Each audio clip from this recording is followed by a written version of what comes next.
Welcome to Nailed It, a podcast featuring business tips from industry leaders, presented by Clever Punch. Here's your host, Jade Flogerzi.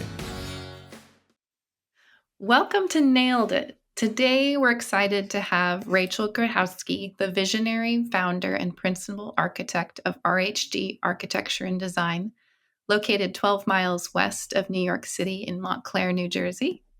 With over 30 years of experience, Rachel is renowned for her unique approach to architecture and designing with intention to create spaces that exude peace, joy, beauty, gratitude, and healing. From hospitality and wellness to residential and retail, Rachel oversees every facet of her firm, including managing design direction, project execution, real estate consultations, and the cultivation of enduring client relationships. So join us as we explore how Rachel's designs create spaces that make her clients' dreams come true. Welcome to the show, Rachel, and congratulations on 20 years in business as the founder of RHG Architecture. Well, thank you so much. It's so great to be here. I really appreciate being invited, Jade. How does it feel to hear that introduction and to think back on the journey that you've taken and the milestones that you've accomplished in your career? I don't often look back. And so in this year where I have done more of that than usual, it's a little bit overwhelming because the way I think about things is like, there's not a lot of space for, I've been here, the word accomplishment isn't really part of my language, I guess is what I'm trying to get at. And so I'm always like, well, what's next? What is the next opportunity? What's the next project? Who's the next person whose life I can affect? And in this moment, looking back, it's like, wow, like there's really been a lot of experiences and a lot of progress and effect on the human experience. And have your projects evolved?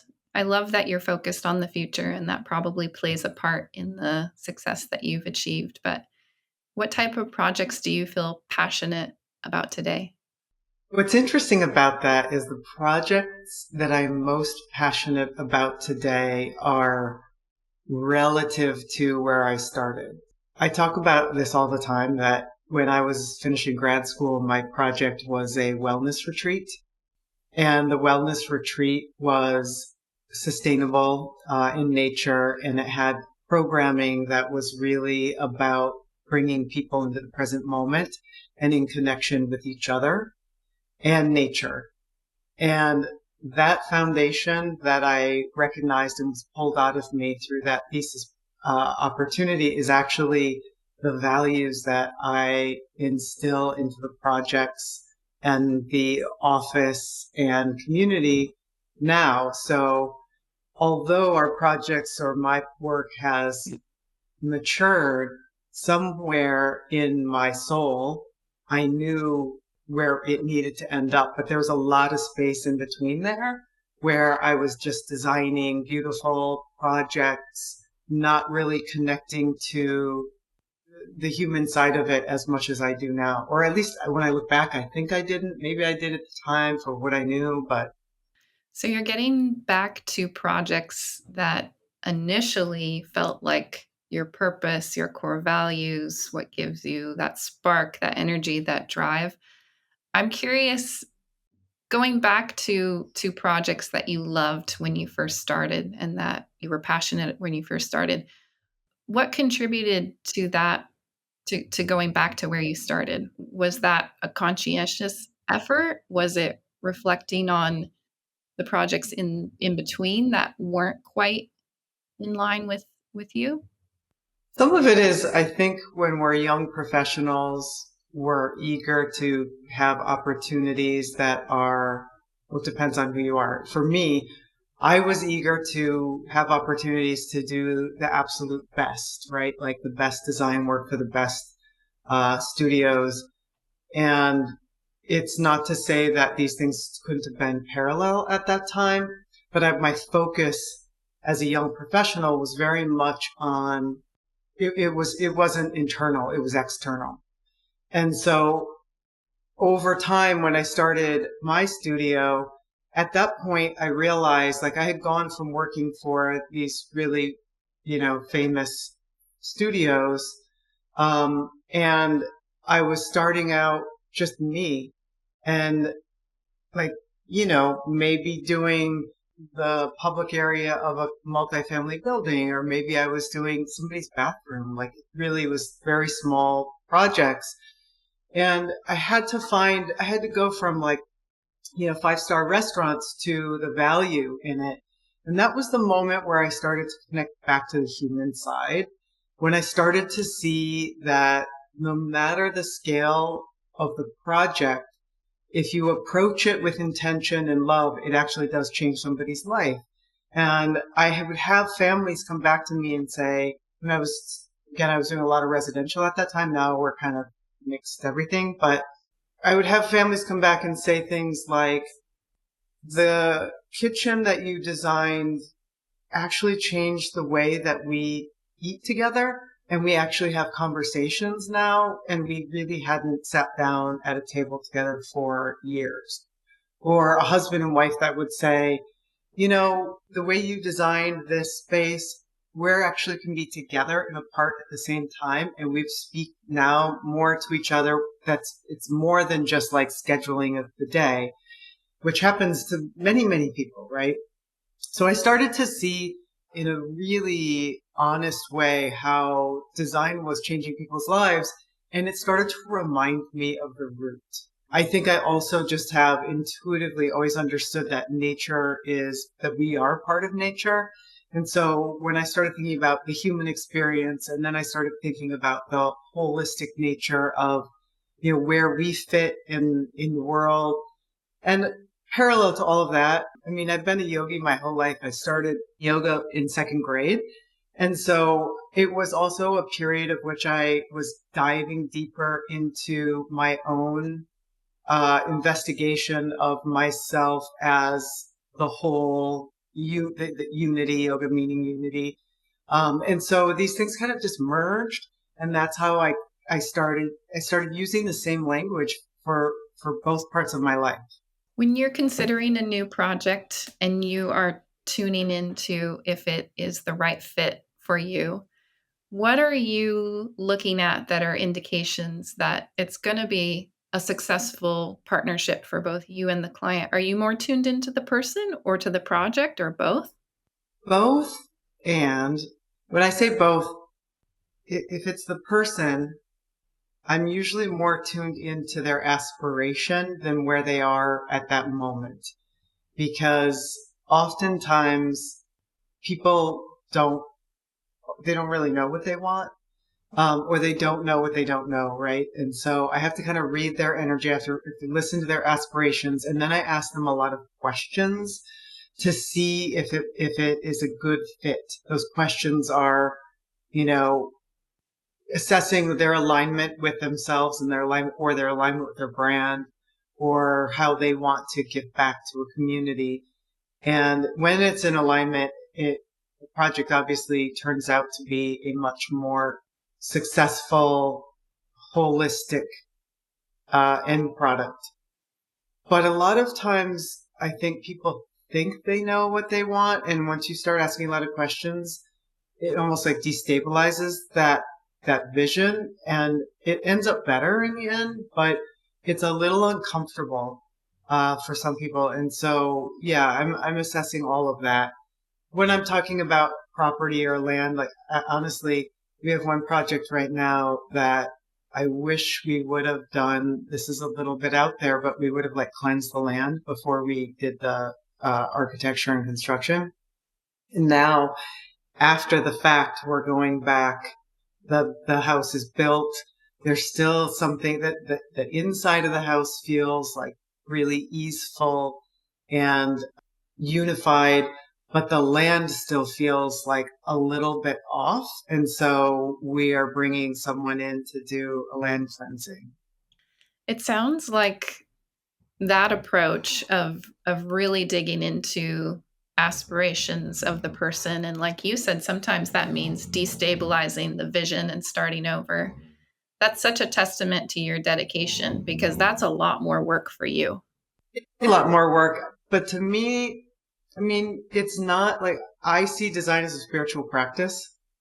And it's, you're an alchemist. Whether it's an existing building or land, and you're creating something of value. This is a space that is going to hold memories, and whether they're good or bad, they're going to create safety or joy. And I think it's really important to put that much care and concern.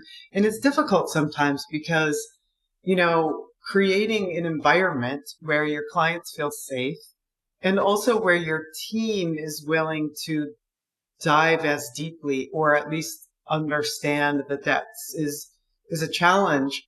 But to me, it's worth it because, it's my purpose, right? Like, why are we here? And that's the question I ask myself all the time. Like, why am I here? Why do I get up and do this every day? Because not every day is easy, right? You're designing, you're managing contractors, you're addressing products or failures of a material or delivery, whatever it is. Like, so what is the actual reason that you do it, right? You have to go back to those core values. Can you tell us about a specific project that comes to mind that you feel like was successful in promoting healing and tranquility? And what aspects do you feel like make a project successful? Absolutely. So I was thinking about this question before because I feel like I have loads of projects that I could talk about. On the residential side, we did a house for a couple. The wife had recovered from cancer, and they had lived in the home that they were in. They had lived in for, I think, maybe like 30 years. And we actually had started to redesign that house. And I drove by this house that was up for sale, and I thought, that is so interesting. I think this is like the perfect house for them. And a day or two later, the husband called and said, listen, we just saw this house. Like, I don't know, like something about this house. So we already had like somehow cosmically connected about this specific house. We reorganized the floor plan, opened it up to nature, and again, this is a while ago, so I use this project because it's so pure. And it's very sustainable. Even the insulation in the walls was made out of 100% wool. Everything was no VOC. It was more difficult when we got to the furniture, but the whole house has an energy and a quietness about it that is truly healing. And so it's physically healing with the materials, energetically healing with reorganizing the floor plan in an easeful flow, and calm and peaceful. Every time I go there and visit this client, they say, even all these years later, it still feels calm and peaceful. And it really did heal, I think, help them heal from the experience of the wife going through the cancer treatment. When you say you opened it up to nature, that sounds so appealing, but can you help us understand a little bit more of maybe some examples of that? Yeah, I am a big fan of large windows and doors that allow us to easily move in between the inside and the outside. And so in that case, we had, the wall of windows in the living room and in the primary bathroom, so that, at all these moments where you might feel a sense of vulnerability, your gaze is going to nature, and nature is receiving you and filling you. Also, other examples might be frames views of nature. Sometimes it's bringing nature in. So from a decor perspective, we often will bring branches and stones and hand carved wood, using wood that it expresses its grain instead of concealing it with dark stains or heavy stains. Just very, very textural to connect the human and nature. Does sensory experiences like light, sound, texture play a role in your designs?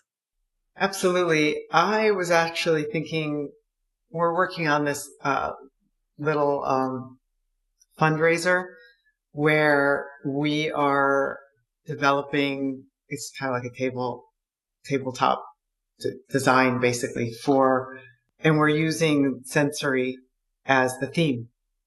And we were recently talking about art, and this art makes sound. So, and just today we installed some art by this fantastic artist, Nick Tom, who I found on Instagram. And his art, like, it's not just visual, it has sound, right? So sound, aroma, we use a lot of, it could be candles, it could be oils. Like, we definitely designed that into a space. Light, we use a lot of light to guide you through a space, trying not to make it feel too commercial. So you have to have lights, highs and lows, but we do use light to draw you through a space as well. And of course, textures. Again, the textures are often nature. And one of the things I love about natural elements that speak to texture, and again, back to the outdoors, is that they're always like a marking of time. And it inherently connects us to the past. So if you see that the rings on a tree, you know that each of those rings is a year, right? If you see the countertops in your kitchen, you look at the grain and the textures, the veining, you know that those are minerals that were pressed over time. And there's suddenly this connection that, I think is like a subconscious sense of comfort that I find really important to integrate. It must be so rewarding when it comes time for your clients to be in their space. What is that like to have that final walkthrough and to get to see how they feel about that vision being realized? It's actually a really sad moment Really? when it's done. I mean, because you get so connected to the client when you do it. I mean, we're talking a lot about residential projects, and I'm talking about that. So that's the case with the residential projects. It's always kind of a sad moment because you do feel so close, and like you kind of carved into their soul and said, like, who are you and how can I help you express you in your space, whether it's architecture, interiors.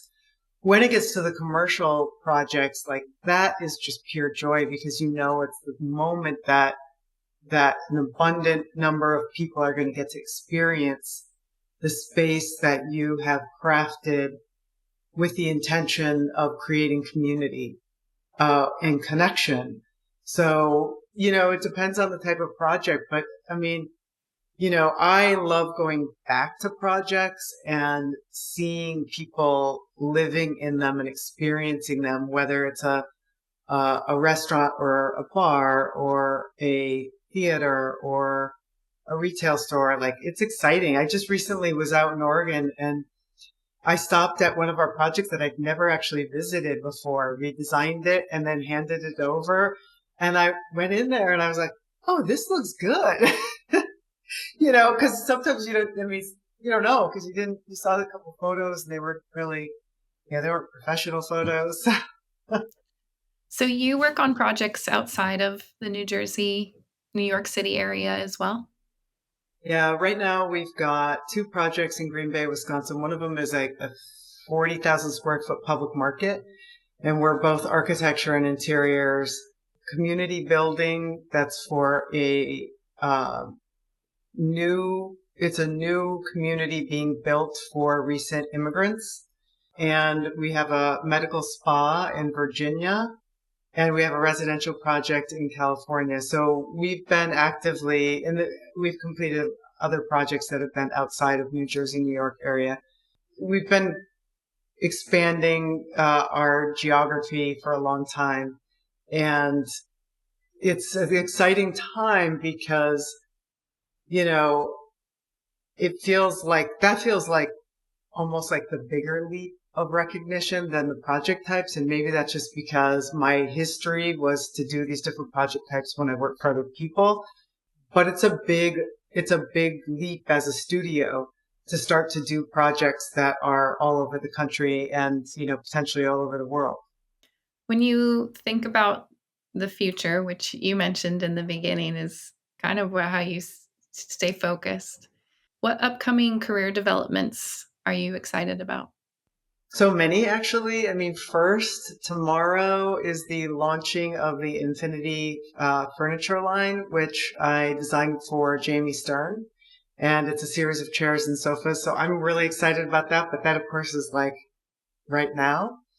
And I'm excited to continue to grow into the area of commercial projects.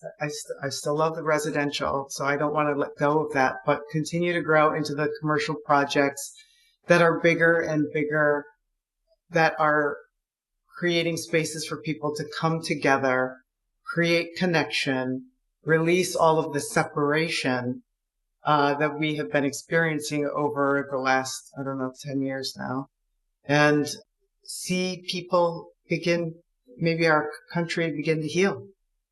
Can we dig in a little bit more into the custom furniture? What does that mean for people that are interested? Is that something that is available to just your clients? Is that something that people can look at? So yes, it's available either through a designer, so any designer can access it. We certainly are happy to do that for anyone. And through the Jamie Stern website, you can get access to the pieces. There are 4 chairs, so there's a series that have arms and armless and stationary and swivel. It was quite an experience. It's, developing product is a really long process. And, I had personally developed my own furniture line that still exists called Legend by RG. I'm not super active with it, but that's all reclaimed, made to order tables and chairs. But this upholstery line, I really didn't know that I was ever going to design an upholstery line, an upholstered furniture line. It wasn't something that I even knew if I could do.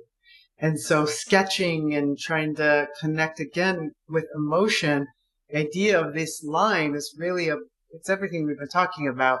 It's comfort, connection, a place to sit back and relax and be in community conversation with whoever you're lounging with. So whether that's they're really developed to fit into hospitality, residential, and commercial in between. So it's really intended to kind of run the gamut. And it's scaled kind of perfectly to fit anywhere. Is that something that you'd always wanted to do? I always wanted, well, first of all, I oddly like to challenge myself with things that I'm a little bit uncomfortable doing. And I always thought it would be really cool to design an upholstery, a furniture line, an upholstered furniture line. I just didn't know if I could do it. So, of course, we had done individual pieces for lots of clients over the years. And so I suddenly it hit me like, well, if you can do one piece, why can't you do a line? Right? So, yeah, I mean, I think I'm just always open to trying new things.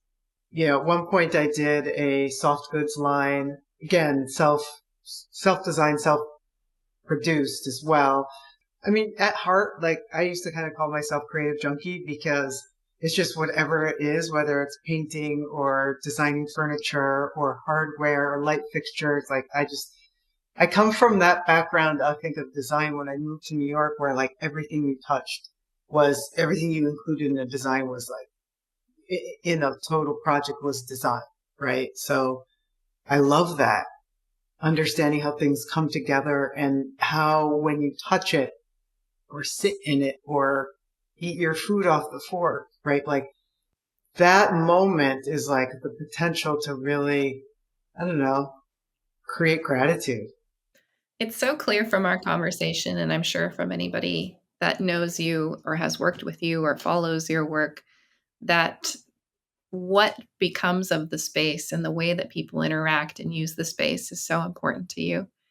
On a more personal note, what have you been excited for lately in your routine or in your habits? Is there anything new for you that you've switched up lately that you are just feeling so invigorated and so passionate about?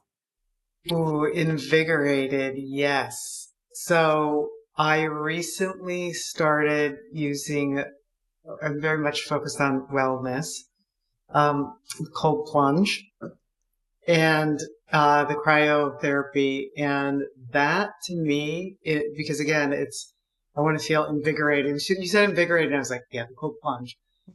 This time of year, I actually changed my entire morning routine. And so with the cold plunge, meditation, I do a little bit of journaling and reading philosophy in the morning when it's still dark out. So this is what keeps me invigorated. But cold plunge is the one thing that's really, really new. And I just like, it's everything. Is that at your home or do you go somewhere for it? I have one at my home now. I mean, I started somewhere else. I couldn't help it. I had to get one. At this point, have you worked past the like the willpower that's needed to get in because you're so hooked on the benefits and how you feel later in the day? Yeah, pretty much. It feels a little bit like an addiction. Like, it's still the beginning when you jump in. It's a little like you feel like you're breaking through the ice. So it does take me a little bit to totally, I can't just go from sleeping to completely submerged in water, but it is an addiction. Like if I miss a day, I'm like, oh my God, I really have to go. I have to go in the cold plunge. I love it. I love it so much. It's a little bit crazy, but my oldest daughter thought I was nuts, and then she recently cried, and she's like, "Okay, I get it."